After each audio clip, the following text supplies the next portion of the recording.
আমার বিয়ে হয়েছে ৬ বছর আগে। বিয়ের ২.৫ বছর পর বাচ্চা পেটে আসে।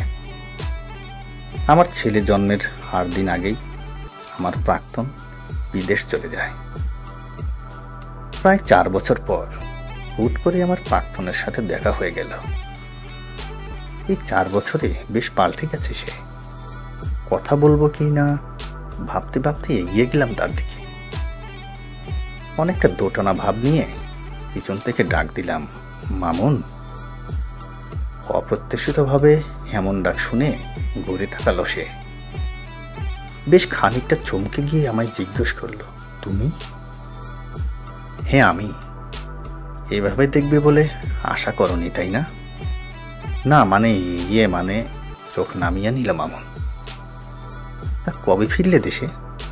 এই তো গতকাল। আর হ্যাঁ, তুমি কেমন আছো? তোমার বর কোথায়? আমি নির্বাকারের ভঙ্গিতে দাঁড়িয়ে, আশেপাশেই আছে, এলে তোমার সাথে পরিচয় করিয়ে দেব। কি বলে পরিচয় করিয়ে দেবে শুনি? আমি তোমার প্রাক্তন এটা বলে? এমন প্রশ্নের জন্য প্রস্তুত ছিলাম না, তাই কথাটা ঘুরিয়ে নিয়ে উল্টো তাকেই জিজ্ঞেস করলাম, কতদিন আছে দেশে? বউ কেমন আছে?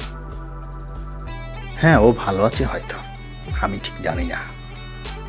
কথা বলতে বলতে আমি আর মামুন হেঁটে এলাম বড় করেই গাছের নিচে। এখানে ছোটবেলা থেকেই আমাদের কয়েক হাজার বিকেল না চাইতেই দেখা হয়ে যেত, মুখোমুখি, চোখাচোখি। হঠাৎ মামুন বলল, এই নাও। কি এটা? তোমার প্রিয় অ্যালপিন চকলেট। এখনো মনে রেখেছি এসব? এত সহজে কি করি ভুলি বলো তো? পকেট থেকে বের করে আমার পছন্দের চকলেটগুলো হাতে তুলে দিল। কেন জানি না, ও আমার দিকে অবাক দৃষ্টিতে তাকিয়ে রইল। হয়তো আমার এহেন আচরণ তার কাম্য ছিল না। আমিও দেওয়া চকলেট হাত দিয়ে নিতে পারি সেটা ভাবতে পারিনি। সেদিকে নজর না দিয়ে আপন মনে চকলেট খেতে লাগলাম। হঠাৎ আবেগে আপ্লুত হয়ে আমার চোখ বেয়ে জল গড়িয়ে পড়ছে। কি হলো, কাঁদছো কেন? চোখে পোকা পড়েছে। হয়তো কারণটা বুঝে তবুও অবুঝের মতো আমাকে প্রশ্ন করে। এদিকে পকেটে থাকা রুমালটা বের করে দিল। এই রুমালটা আমার দেয়া, নিজে হাতের কাজ করে দিয়েছিলাম রুমালটা।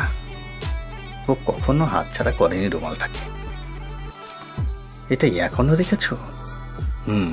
সব সময়ই থাকে এটা। তোমার বউ কিছু বলে না? ও রুমালটা ধুইয়ে ভাঁজ করে রেখে দেয়। বড্ড হিংসে হয় তোমার সুখ দেখে। আমার কপালে যদি এমন সুখ থাকতো। আমি উত্তর না দিয়ে মুচকি হাসলাম। রাস্তার ওপার থেকে আমার বর হাত ইশারা করে ডাকছে। মামুন বুঝতে পারলো ওটা আমার স্বামী। তুমি এপাশে আসো, আমি একা রাস্তা পার হতে ভয় পাই জানো তো। বর কি বললো জানি না, তবে মুখ দেখে মনে হলো ও আসবে না বলেছে। আমি রাস্তা পার করে দিই। হাতটা ধরে রাস্তা পার হওয়াটা অনেক আগেই ভুলে গেছি, নতুন করে আর মনে করতে চাই না। আমাদের পথ তখন একই ছিল। এখন তুমি ভিন্ন পথযাত্রী, আমিও ভিন্ন। আমাদের পথটা বেঁকে গেছে, সেটা বক্ররেখায় পরিণত হয়েছে। এ পথের বাঁক মেলাতে এসো না। ক্ষণিক সময়ের প্রাপ্তি আমায় গুমড়ে মুচড়ে মারবে। আমাকে আমার মতো সামলে নিতে দাও। তা তুমি ভালো আছো তো? তীব্র কষ্ট নিয়ে প্রশ্নটা ছুড়ে মারলাম ওকে। আমার কথার উত্তর না দিয়ে ছল ছল চোখে আমার দিকে দুদ্বন্দ্ব তাকিয়ে হেঁটে গেল। মন চাইছিল একবার ডাকি ওকে, বলে দেই এখনো ভালোবাসি।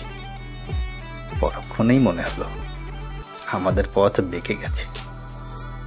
এ পথের বাঁক মেলাবার নয়, গন্তব্য আলাদা হয়ে গেছে আমাদের। এখন শুধু অনেক বছর পর পর এরকম পথের বাঁকে দেখাই হতে পারে, আর কিছু নয়।